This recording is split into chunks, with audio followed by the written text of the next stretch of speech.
Una iniciativa que neix amb l'objectiu de convertir-se en el punt de trobada de joves menors de 30 anys i amb inquietuds sobre la llengua, la cultura i el país. Una trentena de joves esmorzaven plegats mentre conversaven amb el periodista i historiador badaloní Toni Soler, director del programa de sàtira política Polònia. La trobada ha servit per analitzar la política en clau d'humor i conèixer les claus de l'èxit del programa arreu de Catalunya.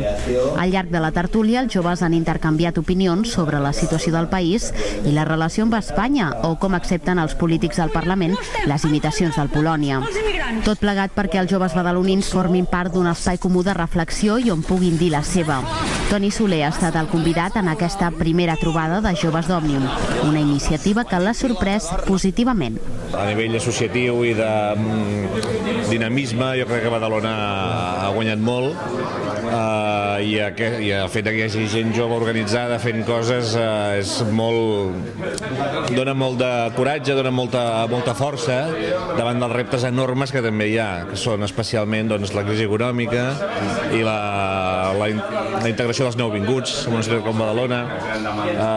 Són problemes molt grossos, però l'actitud és molt bàsica i en aquest cas crec que a Badalona hi ha molt bona matèria primera.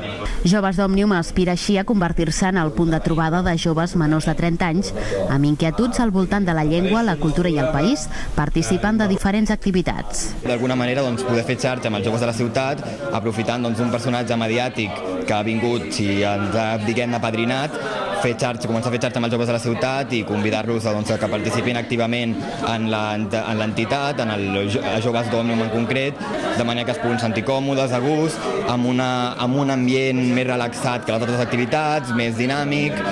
La propera activitat de l'entitat serà el divendres 29 d'abril a les 10 de la nit, on els joves es podran reunir amb els diferents candidats a les eleccions municipals.